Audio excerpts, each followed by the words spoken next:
Only in Kentucky could you bury a racehorse with a state funeral, build the world's tallest three-story building, have an Eiffel Tower replica downtown, and host a religious revival so wild people literally barked like dogs.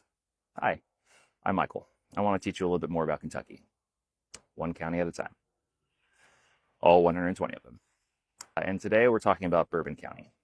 But before we talk about Bourbon County, I just want to take a second. I want to thank all y'all for showing up and your recent support, specifically over the last 2 weeks by engaging with these videos. I love this commonwealth so much, and it's exciting to see interest from so many of you guys. My knowledge and my time are both limited, so I might not get around to mentioning every fun fact about a certain county, and I might even get some fun facts very wrong, especially when I mix up my own notes. For example, I think I owe the Kentucky Headhunters an apology. Anyway, that's where you come in. I want this to be a communal endeavor. Share your own facts, whatever you have, your own lore, your own county gossip in the comments so we can all learn together. Anyway, back to counties. Bourbon County. Bourbon County, Virginia was formed in 1785, back when Kentucky was still part of Virginia. It was named after the French royal family, the House of Bourbon, to honor King Louis XVI for helping America win the Revolutionary War.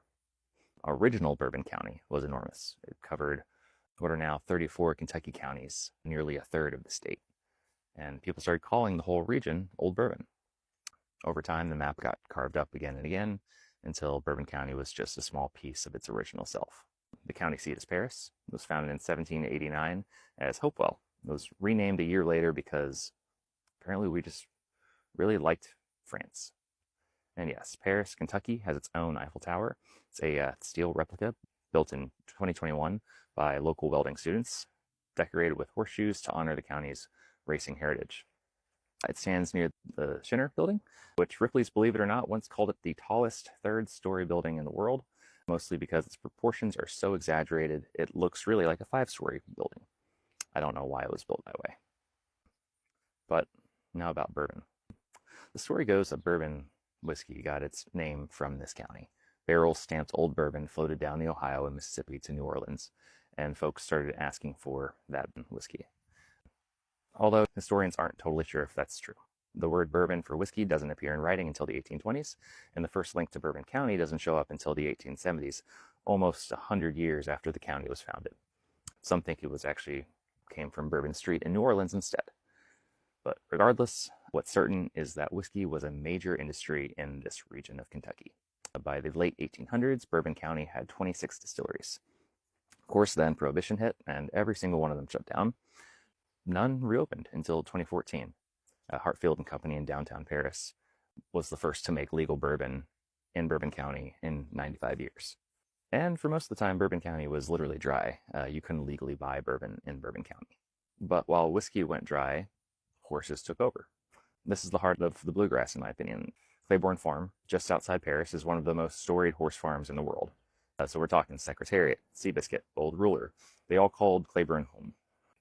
When Secretariat died in 1989, Claiborne buried him whole, the whole horse, not just the head, the heart, and hooves, like tradition demanded, but rather the entire horse. They lowered him into the ground in a custom casket with a crane.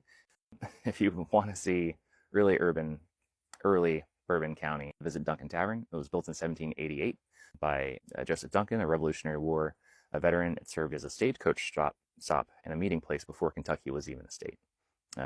Daniel Boone stayed there a lot, so did Simon Kenton.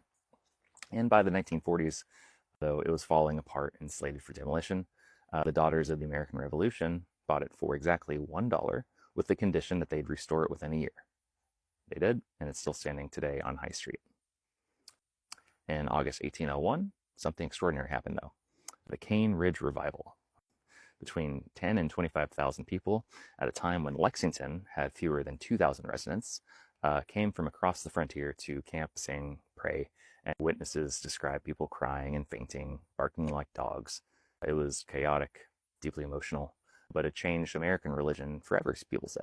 The revival launched the Second Great Awakening, birthed several Protestant denominations just from that one revival.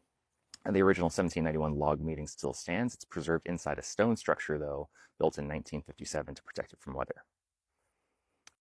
One of America's inventors was born in Bourbon County too, Garrett Morgan. He was the son of formerly enslaved parents. He grew up near Paris before moving north, and he's known for inventing the modern three-position traffic signal: green light, yellow light, and an early gas mask as well, early prototype for the gas mask. Bourbon County once had 27 covered bridges. Only one remains, the Colville Covered Bridge, built in 1877. It's just one of 11 left in total in Kentucky. Still open to cars. You can drive through it if you can, more if you want. It's like pretty safe. I did that somewhat recently.